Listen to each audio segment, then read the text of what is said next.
nesta edição vamos abordar o assunto Comissão da Verdade. Na reportagem da semana, o assunto é delegacia sindical.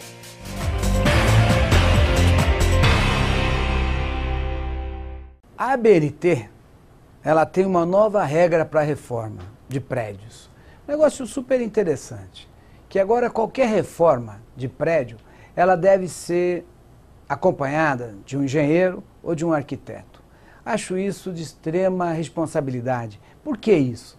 Porque você vai ter uma obra mais barata, com menos problemas de material e, sem dúvida, mais confiável, que você vai ter um engenheiro que vai acompanhar e será o responsável técnico. É claro que a ABNT, ela não fiscaliza, ela não dita a regra, mas na verdade a ABNT, ela faz com que todas as empresas acompanhem a ABNT, porque é uma referência de norma técnica.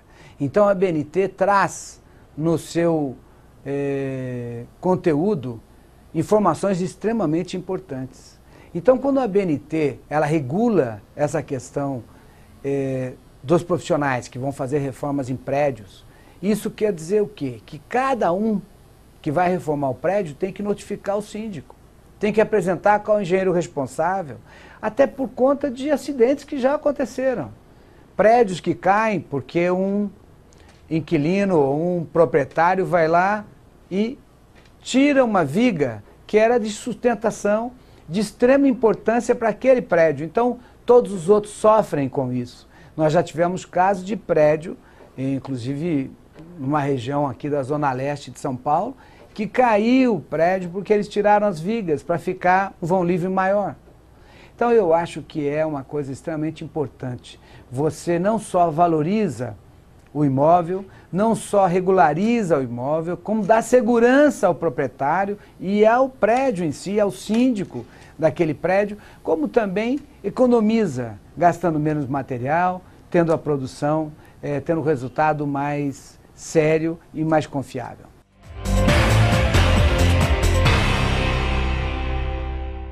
Estamos na entrevista do Jornal do Engenheiro e nesta edição vamos abordar o assunto Comissão da Verdade. E nesta pauta específica, vamos falar sobre a Comissão Municipal aqui da Câmara de Vereadores da maior capital do país. Estamos recebendo aqui o seu presidente, Gilberto Natalini, vereador pelo Partido Verde. É um prazer recebê-lo aqui, Natalini. Prazer é meu, obrigado pela oportunidade. Deixo também meu abraço aos telespectadores. Perfeito. Bom, vamos contextualizar, porque se existe uma comissão municipal, há também uma nacional, que foi criada a partir da Lei 12.528 de 2011 e instituída em 16 de maio de 2012.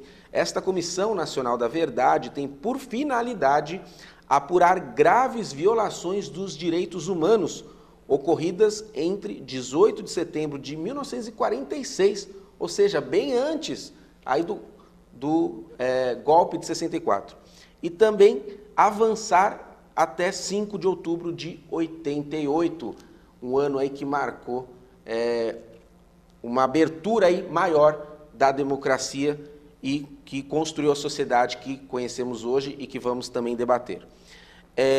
Bom, vereador, a Comissão Municipal da Verdade, aqui da cidade de São Paulo, foi criada quando e como se deu a escolha, por exemplo, dos integrantes? Bom, foi criada no ano de 2012, o primeiro projeto de resolução. Eu fui vice-presidente naquela ocasião da comissão e depois ela se encerrou em dezembro de 2012. Aí eu reapresentei um projeto de resolução em 2013 e recriamos a Comissão da Verdade. Ela se chama Vladimir Herzog, em homenagem ao jornalista Vladimir Herzog, e aí de 2013 para cá nós já a estendemos para ter a duração que a Comissão Nacional tiver. Na verdade, ela tem um prazo fixado até dezembro de 2014, que será o término dos seus trabalhos. Perfeito. E esse prazo de dezembro deste ano já é um prazo estendido pela Comissão Nacional da Verdade, é isso? A comissão estendeu o seu prazo e nós acompanhamos, né? No caso 2013, 2014, eu estou presidindo a comissão, o relator é o vereador Mário Covas Neto e nós temos no total 7 vereadores que compõem a Comissão Municipal da Verdade, um de cada partido. Ah, então essa indicação é uma indicação por bancada. Perfeito. Como eu sou na Câmara, vamos dizer assim, o único vereador que foi preso político na ditadura, eu fui diversas vezes preso, muito torturado, os meus colegas acharam por bem que eu deveria ser quase que naturalmente o presidente da comissão por ter vivido aquele período e ter passado por tudo aquilo. Então nós estamos fazendo o trabalho da comissão. Aliás, eu quero dizer que o trabalho tem sido reconhecido pelo Brasil todo como um trabalho bom dessa comissão. Perfeito. E nós vamos também, vereador Natalini, querer também que o senhor nos traga aqui um pouquinho dos ares que respirou naquele tempo. Até porque eu acredito que uma das missões aí desta comissão é que esta história jamais se perca, para que não se repita, não é isso? Claro, porque por pior que a gente tenha a democracia brasileira hoje, e realmente ela está bastante difícil, a democracia brasileira não é a democracia que eu sonhei, não é. Ela foi desviada dos seus princípios, dos seus valores, mas por pior que seja um regime democrático, ele é melhor do que qualquer regime ditatorial. Só quem viveu a ditadura, só quem sofreu na pele a falta de liberdade, sabe como a liberdade é importante para um país e para um povo. Estou dando o meu exemplo pessoal. Perfeito. Vereador Natalini, a questão de ser estendido o prazo de finalização, por exemplo, da Comissão Nacional da Verdade, é algo que depende dos seus membros ou não? Existe um limite para se estender?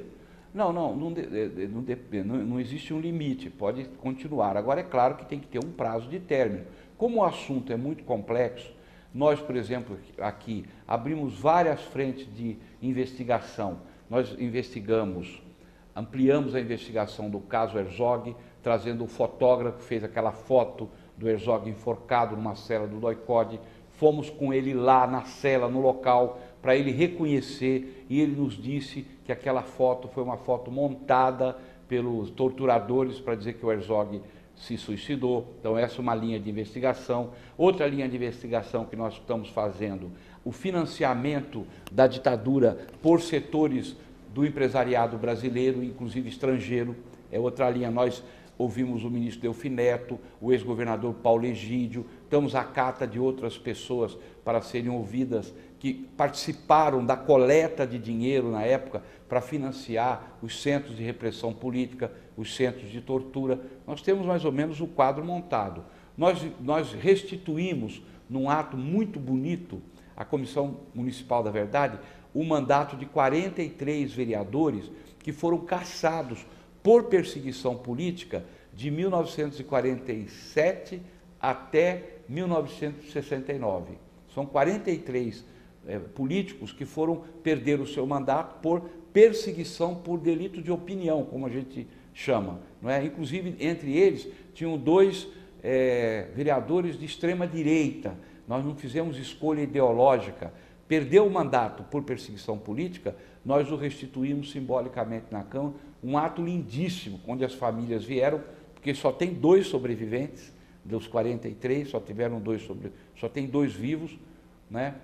E foi um ato lindíssimo, emocionante, onde as pessoas viram os seus parentes, os seus antigos vereadores, com a honra lavada, com a Câmara restituindo o mandato. Como é que se dá, basicamente, as investigações? Elas são convocações de técnicos, de memórias vivas daquele tempo, e a partir de declarações, vocês vão entendendo, remontando o cenário político da época? É isto?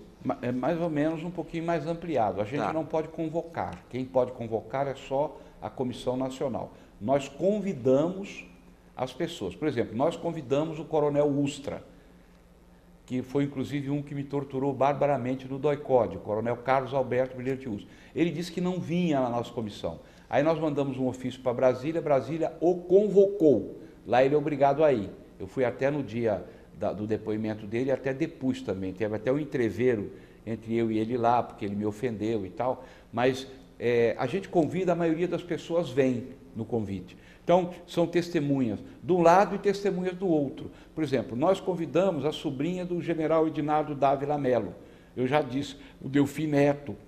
Convidamos também, por exemplo, o presidente da CBF, o Teixeira. José Marinho, governador, que fez um discurso quando era deputado, pedindo lá a punição do Herzog, a gente queria ouvir. Então, tem esses convites, essas audiências, e também a gente faz diligências, né? Nós fomos, por exemplo, lá em Resende, no cemitério, no necrotério onde ficou o corpo do Juscelino e do motorista dele. Nós fizemos lá as investigações, fomos no local do acidente do Juscelino. Eu já disse, fomos lá na cela do DOI-CODE verificar onde penduraram o Herzog, naquela farsa daquela foto.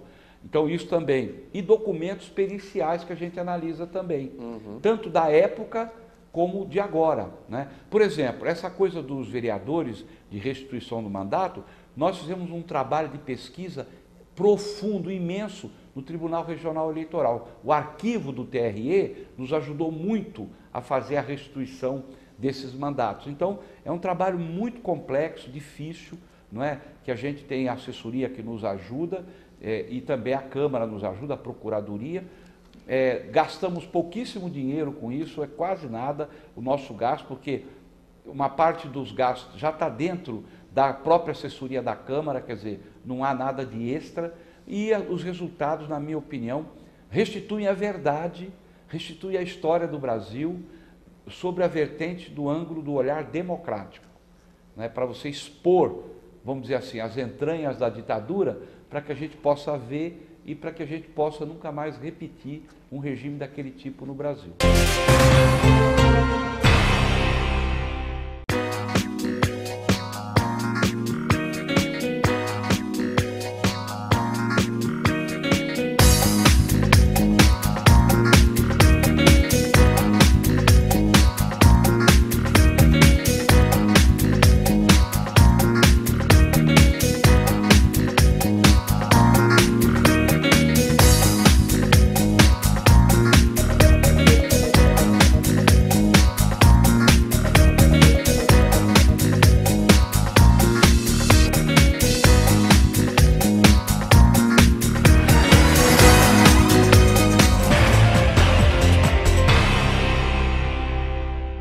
Vereador, a questão agora conclusiva aí desta comissão a respeito da morte do presidente Juscelino Kubitschek, como o senhor vê essa questão de que, ainda que há 103 indícios, ainda é um consenso, não há um consenso. Como o senhor interpreta essa questão? Na verdade, nós fizemos a investigação por mais de um ano e chegamos à conclusão, nós ouvimos muitas pessoas, inclusive o motorista do ônibus da Cometa, o motorista do caminhão que vinha atrás, que bateu, ouvimos passageiros do ônibus, Carlos Heitor Coni, o Serafim Jardim, que foi secretário de Juscelino. Nós ouvimos uma gama de pessoas que viveram a época e que viveram depois. Ouvimos peritos, enfim. E concluímos por esses indícios, por essas provas, por essas condições, que Juscelino sofreu um atentado na Dutra. Bom, isso foi em dezembro, nós tornamos público o relatório e mandamos para a Presidente da República, para a Comissão da Verdade, para a OAB, para o Congresso e tal, pedindo que eles reconhecessem. A Comissão Nacional estava fazendo uma investigação à parte. E ela fez a investigação, só que a investigação dela praticamente não ouviu ninguém. Nem a nós eles ouviram, não ouviram ninguém.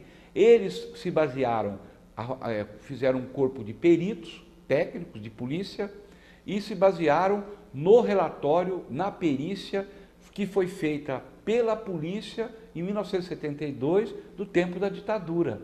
Ou seja, todos os vícios que nós encontramos naquela perícia, a Comissão da Verdade absorveu e concluiu que Juscelino sofreu um acidente. Então, nós temos uma posição contrária, porque nós não nos baseamos nas investigações da ditadura.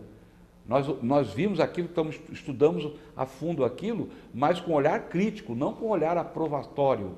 Então, a diferença é essa. E agora tem essa polêmica e a gente mantém a nossa posição até o fim, Nós temos convicção, os 7 vereadores assinaram o relatório, nós temos convicção do que nós fizemos e vamos defender a nossa proposta. O que a gente busca é a verdade, busca a justiça e a memória do que aconteceu. Isso para expor ao país, o país que vai ver, vai analisar. Eu acho que a grande maioria do povo brasileiro não tem essa visão de que a gente não possa mexer nas coisas da ditadura. E a lei da anistia, se ela vai ser revogada ou se ela vai continuar, quem vai dizer é o Congresso Nacional, a maioria do povo brasileiro é que vai dizer o que tem que ser feito. O que nós sabemos é que em todos os outros países onde aconteceram a ditadura, os torturadores foram punidos. O Videla morreu preso, domiciliar, mas morreu preso. O Contreras do Chile, que foi o chefe da ditadura chilena, está preso até hoje, o general Contreras, preso até hoje, né? Só o Brasil é que tem os torturadores soltos, dando risada da população. Hoje, muitas pessoas vítimas do Estado, à época dos tempos escuros politicamente, né, sem luz, estão hoje com mandato, né, chegaram também ao Estado para mudar o Estado dentro do Estado, né? Como o senhor analisa essa democracia onde isso é possível? Olha, eu fui 17 vezes preso na ditadura, lutando pelo direito de nós estarmos aqui e você fazendo essa entrevista comigo. Lutando pelo direito do povo se manifestar, ter eleição direta, ter o voto, liberdade partidária, liberdade de expressão, enfim, pela liberdade democrática com um conceito amplo. Eu chego agora, em 2014, com toda essa luta acumulada, e não parei de lutar em nenhum minuto, mesmo durante o período democrático. Eu sou um homem hoje muito chateado, muito indignado, e até assim, eu não vou dizer arrependido não, porque o que nós fizemos foi correto, mas assim um pouco amargo com o resultado dos rumos que tomou a democracia brasileira. Eu vi muitos daqueles que lutaram ombro a ombro comigo chegarem ao governo e ao invés de servir o povo, se servir do dinheiro do povo. Estou vendo isso. Hoje eu abri os jornais, está cheio de exemplos lá. Na verdade, nós perdemos essa batalha da ética, da dignidade, da informação correta para o povo, da não manipulação da opinião dos mais simples. Essa batalha, nós estamos travando ela, mas nós estamos perdendo parte dessa batalha. Por quê? Porque o oportunismo, o fisiologismo, a compra de consciência, a compra da mídia, enfim, o pagamento ao eleitor, o pagamento a partidos políticos, o troca-troca desvairado, tomou conta do Brasil, né? Então, o que eu posso falar, né? Batalhei tanto para a gente conquistar a liberdade e agora eu devo me sentir um fracassado? Talvez não, porque enquanto a gente vive, a gente tem esperança. E eu acredito muito, muito na capacidade de reação do povo brasileiro. Ano passado eu fui em 6 grandes manifestações populares em São Paulo, eu vi que o povo brasileiro está tomando corpo, a consciência está começando a crescer, as pessoas estão deixando de ser enganadas. Vereador Natalini, é um prazer recebê-lo aqui. Infelizmente, o nosso prazo aqui de entrevista não consegue ser estendido como gostaríamos, porém eu não poderia terminar essa entrevista sem antes deixar um espaço que o senhor mandasse uma mensagem, incluísse nela qual o legado desse trabalho da Comissão Municipal aqui da Câmara Municipal, da Câmara de São Paulo, pelo seguinte, talvez um dos grandes desafios aqui é eternizarmos essa memória para que ela jamais possa vir de novo e a gente falar, nossa, o que está acontecendo? Né? Então, que o senhor possa aí, à vontade, dar o seu depoimento nessa entrevista. Olha, eu sou presidente na Câmara também, da Comissão de Meio Ambiente, participo da Comissão de Saúde, da Subcomissão dos Convênios Médicos e também da Comissão da Verdade. O trabalho da Comissão da Verdade toma aproximadamente 20% do meu tempo de mandato, do meu espaço de mandato. Mas tem sido uma coisa muito importante. Eu estou feliz de estar recuperando essa história do Brasil e colocando a público isso, né? Eu quero dizer que eu sou muito amigo dessa casa. Essa casa, o Sindicato dos Engenheiros, desde o tempo da ditadura, um abrigo para os democratas. Nós fizemos muitas reuniões aqui, na época difícil, o sindicato abria as portas e a gente fazia reunião, e continuamos, dia 29, eu tenho uma reunião enorme com o setor saúde, no auditório aqui, desse querido Sindicato dos Engenheiros. Eu quero até dar o meu depoimento da contribuição que o Sindicato dos Engenheiros deu para a luta democrática no Brasil.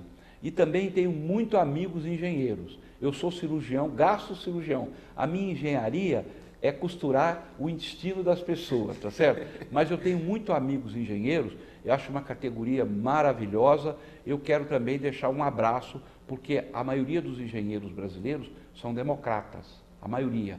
São amantes da liberdade, do trabalho, da construção de um país melhor, sustentável, não é? Respeitando o meio ambiente. Eu sei, porque eu convivo com os engenheiros. Então, eu agradeço imensamente a oportunidade de estar aqui. Deixo como último recado, não vamos perder a esperança, não vamos perder a fé, não vamos perder a pose. O Brasil é muito maior do que isso que está aí. E nós somos brasileiros, a maioria é gente de bem, que quer ver o Brasil diferentemente do que está acontecendo.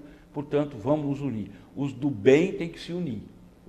A hora que os do bem se unem, varrem qualquer tipo de atitude do mal. O que está faltando para nós é união das pessoas que querem ver um país melhor. Muito obrigado a você e aos telespectadores do programa. Vereador Natalini, muito obrigado, viu? Agradeço. Isto que falou o vereador Natalini é algo do qual eu também sou testemunha.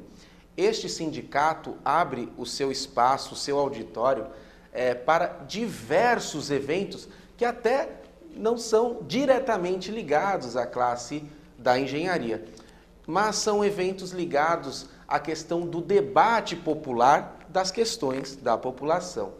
E parece ser esse aí um dos grandes caminhos para consolidar a nossa democracia, mais espaços democráticos.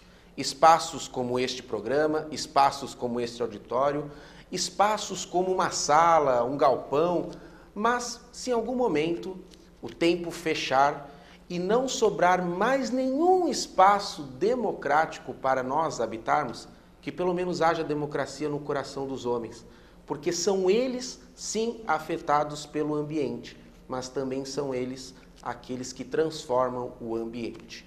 Este Jornal do Engenheiro não termina aqui. Fique conosco e saiba mais notícias a respeito da inovação, da engenharia e do desenvolvimento. Um forte abraço e até breve.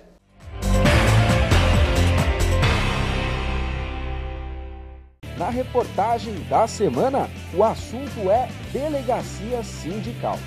Por meio dela, a categoria da engenharia é representada de maneira específica nas mais diversas empresas. Uma delas é a Companhia do Metropolitano, mais conhecida como Metrô. Nós temos no metrô hoje uma grande quantidade de pessoas com alta capacitação técnica, mas falta um quadro intermediário. Então, uma das preocupações do sindicato e dos representantes do sindicato, que são metroviários, é de que este conhecimento gerado ao longo destas décadas ele seja mantido e seja passado adiante e com eficiência. Hoje, o Sindicato dos Engenheiros é uma instituição muito forte porque tem na atuação dos seus diretores uma responsabilidade muito grande. Após a década de 90, é que os engenheiros do metrô tiveram sua representação trabalhista conquistada pelo Sindicato dos Engenheiros no estado de São Paulo. À época, o presidente do CESP era o Birajara Félix. E naquela época o metrô não era tão grande como é hoje. E hoje nós temos o direito de representação de quase 600 engenheiros no metrô. Nós acompanhamos nesses mais de 40 anos, quase 50 anos de existência do metrô, a extinção de empresas. Nós deixamos de ter fabricantes de trens, nós deixamos de ter fabricantes de sistemas. E o fato do domínio pleno da tecnologia fez com que isto ocorresse sem grandes prejuízos à sua eficiência de manutenção e operação. Quais as conquistas podem ser destacadas com essa atuação do CESP na defesa dos engenheiros metroviários? O metrô sempre foi uma referência no mercado de trabalho, sempre foi tido pelas estatais como um todo como um grande, né, um grande empreendedor nessa área. Mas o tempo passa, as questões precisam ser atualizadas e nós estamos tendo a oportunidade de, nesse período, quer dizer, fazer com que o metrô reestude o plano de carreira, criando condições mais motivadoras para a categoria profissional. Além de olhar as necessidades específicas de cada um de seus representados, ele busca também a construção de um serviço que realmente atenda à necessidade da comunidade e diretamente dos engenheiros que ali trabalham. Atualmente, existem 16 delegados do CESP no metrô paulista. São engenheiros que se comunicam diretamente com a base e agem como elo entre a categoria e o sindicato. Conquistamos o nosso espaço, que foi muito difícil, mas foi um espaço muito legitimado pela categoria, e esse reconhecimento nos dá, hoje, plenas condições de representar os engenheiros do metrô, de reivindicar e lutar pelas reivindicações da categoria como um todo. Eu acho que é um desafio nosso fazer que uma empresa como a do metrô mantenha o conhecimento técnico pleno de todos os sistemas que estão lá. Nós estamos hoje em dia com 2 novos sistemas que estão entrando. Nós antigamente operávamos metrô pesado, metrô subterrâneo. Hoje nós estamos entrando com os monotrilhos. Os monotrilhos é um sistema novo, é um sistema importante para a cidade, mas que ele tem que ter o seu conhecimento absorvido por este corpo técnico que compõe os engenheiros do metrô. Para saber mais a respeito das ações do CESP em defesa do trabalhador da engenharia, acesse o nosso portal na internet.